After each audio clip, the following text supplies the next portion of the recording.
I want to go back to this slide and do learning objective C. We want to figure out, how do we know if we're dealing with a sample or a population?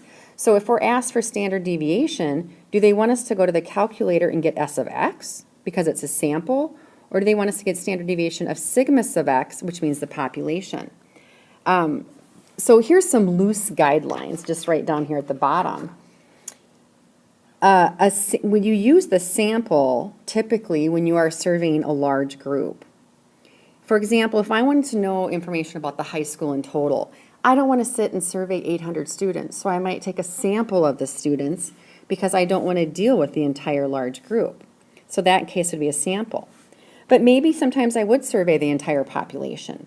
If you did that, use the population when you're surveying a small group. If I just want to know how my second hour FST feels about something, then that's my population. It's easy just to ask all of them. So in this case, if we're doing a population, it's sigma sub x for its standard deviation, and for the sample, it's S sub x from the calculator. So let's look at these 4 examples and see if you can determine if I'm talking about a sample or population. If I want to know about all the players in the WNBA, is that talking about the population or the sample?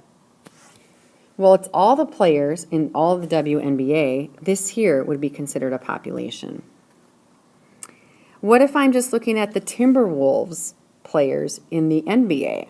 Is that a sample of the NBA or the population? This here is just a sample of the NBA. How about scores for students in a teacher's algebra class? I want to know the scores for just that teacher's algebra class.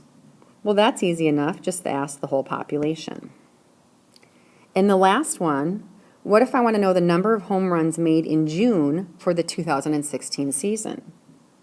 Well, I'm just looking at the month of June, so this would be a sample of the entire season.